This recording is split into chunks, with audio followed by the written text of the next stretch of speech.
قدام ميسي انا مش عايز ابالغ يعني. اكيد انا طبعا اتشرفت ان انا لعبت قدام ميسي، بس انا كان في دماغي، كل اللي كان في دماغي ان انا اول ماتش بالنسبه لي مع النادي الاهلي. على يعني لو قارنتها بان انا اول ماتش قدام ميسي واول ماتش قدام يعني مع النادي الاهلي، كان بالنسبه لي الشغف اكبر ان انا العب مع النادي الاهلي اول ماتش. والله زي ما قلت يعني، تعادلنا مع انتر ميامي وتعادلنا مع بورتو، رغم الفرص الكتيره قوي اللي ضيعناها في ماتش بورتو يعني. بس هو توفيق ربنا، وهو كل حاجه مكتوبه يعني. انت الانسان او اللعيب عامه يعني ما عليهوش غير ان هو بيسعى وربنا بيكرمه في الاخر او لا، دي حاجه بتاعته ترجع له يعني. فاحنا عملنا اللي علينا. انا من وجهه نظري انا يعني شايف ان اللعيبه عملت اللي عليها. طبعا برضو مع مدرب جديد واللعيبه لسه ما فهمتش بعض ولسه ما دخلتش في التركيبه قوي يعني، فكان الموضوع يعني ممكن يكون متوقع شويه. طبعا يعني الطموح ما بيقفش يعني مع النادي الاهلي، ولعبته كلها طموحه بشكل يعني مرعب يعني. فاكيد متطلعين ان احنا نبقى موجودين ان شاء الله في كاس العالم 2029 باذن الله يعني. دعونا نحلل موسم النادي الأهلي المنقضي، وسنجد عددا من الإخفاقات الأساسية: عدم الفوز بكأس السوبر الإفريقي، التعثر الشديد في الدوري، عدم التأهل على حساب باتشوكا إلى نهائي كأس العالم للأندية، ثم عدم التأهل إلى نهائي دوري أبطال إفريقيا، وبالتالي مواجهة بيراميدز والفوز بالبطولة، وأخيرا عدم التأهل في كأس العالم للأندية. لنبدأ بتحليل كل نقطة على حدة. أولا، الإخفاقات القارية والمحلية: عدم الفوز بكأس السوبر الإفريقي، والتعثر في الدوري، والإخفاق أمام باتشوكا، وعدم بلوغ نهائي كأس العالم للقارات جميعها. تعود إلى الإدارة، سواء أكان الأمر داخل الملعب أو في غياب التوفيق، فالمسؤولية تقع على الإدارة من 3 جوانب رئيسية: معاندة جماهير النادي الأهلي، الإصرار على تفريغ الفريق من لاعبين ذوي إمكانيات كبيرة دون عقد صفقات كافية أو تعويضية، بل إن بعض الصفقات كانت أقل في المستوى من اللاعبين الذين تم الاستغناء عنهم، رغم مطالب الجماهير بالصفقات نوعية مثل محمد علي بن رمضان، ليس في هذا الصيف بل في الصيف الماضي. لقد بلغ الأمر إلى حد أن رئيس النادي كان يدفع نصف راتب لاعب محترف مثل أحمد القندوسي بالدولار ليلعب مع سيراميكا كليوباترا، في وقت كان النادي الأهلي يمتلك مكانا شاغرا لمحترف في قائمته. هذا هو عين الظلم والاستهانة.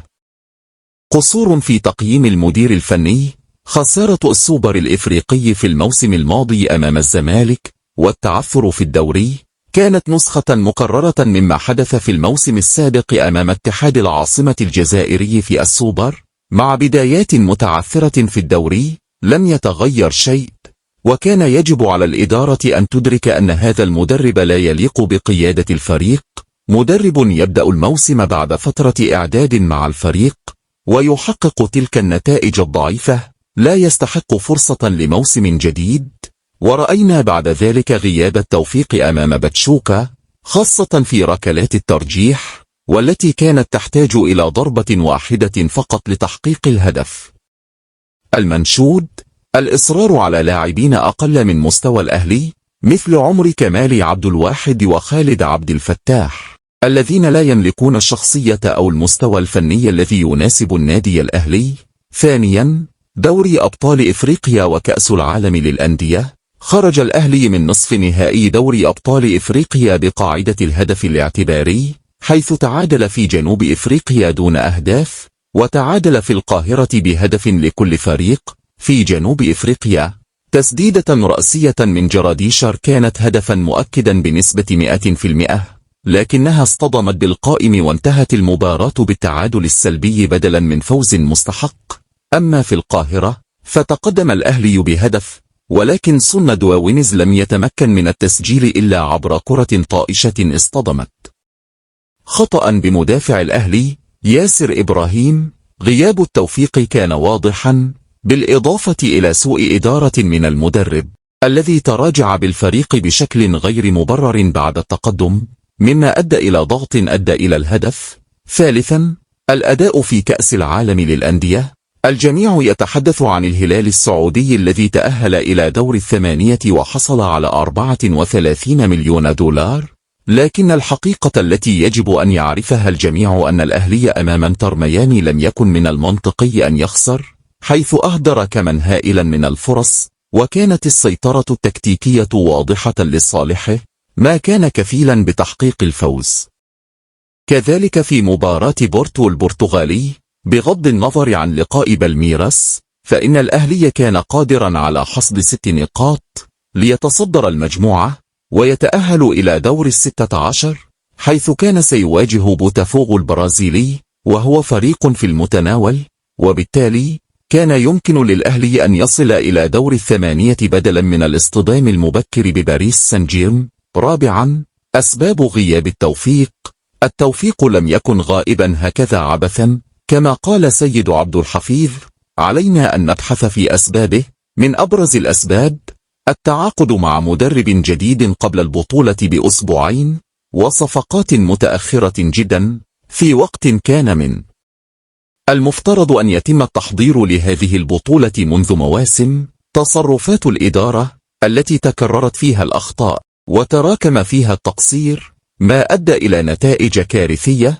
التصرفات الطائشة من بعض جماهير النادي الأهلي وإعلامه اللذين ظلوا يتفاخرون قبل البطولة بالأرباح المتوقعة ويعيرون جماهير الزمالك، مما فتح باب الحسد والحقد. ختاما، يجب على النادي الأهلي إدارة وجماهير وإعلاما أن يتوقفوا عن التحفيل والردح على مواقع التواصل، وأن يراجعوا أنفسهم. التوفيق ليس غائبا بلا سبب، بل هناك مسؤولون عن غيابه، والإدارة على رأسهم. إذا إن شاء الله كل الحاجات دي اتصلحت، نقدر نقول خاف من الأهلي. ويا جماعة ما تصدقوش أي زملكاوي مهما كان بيقول لكم كلام يبسطكم ويكيفكم، لأنه غالبا بينيمكم لحد ما تفوقوا على القفا وهو بيطرقع زي ما حصل في السوبر الأفريقي. ما تروحوش تشتروا السم المدفون في العسل. الدنيا فيها مشكلة حاصلة ما بين أحد أصدقائي الأعزاء جدا، واحد من أصدقائي الأعزاء جدا، وتربطنا علاقة صداقة ومحبة وإخوة، وفي أحيانا علاقات أسرية، وابنه صاحب ابني، والاتنين شغالين مع بعض في مكان واحد، ويعني في تاريخ طويل جدا ما بيننا انا والكابتن محمد عمارة، تربطني بيه علاقة ممتازة جدا ان شاء الله باذن الله الى ابد الابدين. كابتن احمد شوبير كان كابتني، بنتقابل، بنعرف بعض في الايفنتات، في احترام موجود، ممكن بيبقى فيه بعض الخلاف احيانا في وجهات النظر،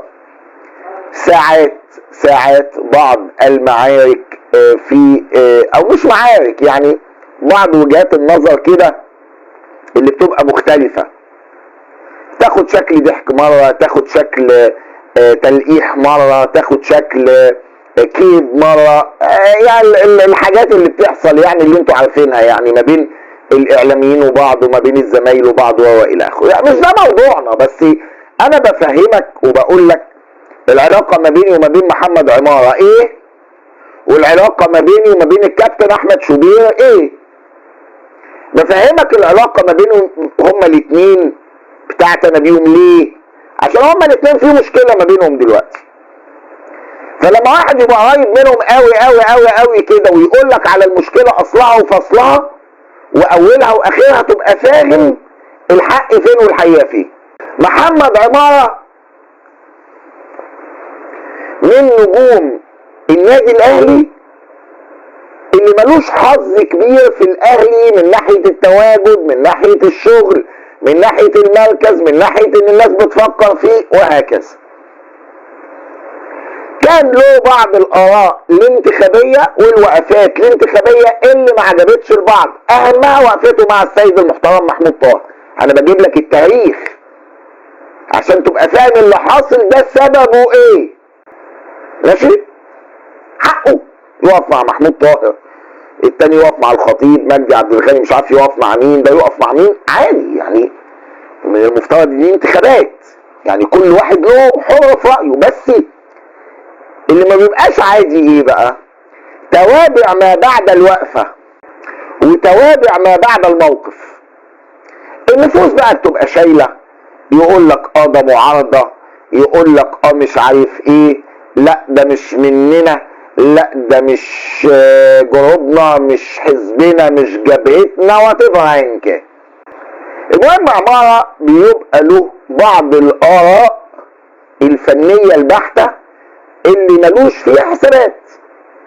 زي كده ما لما اتسأل على النادي الأهلي في كأس العالم للأندية طلع قال الأهلي هيروح يلعب ال3 ماتشات ويرجع.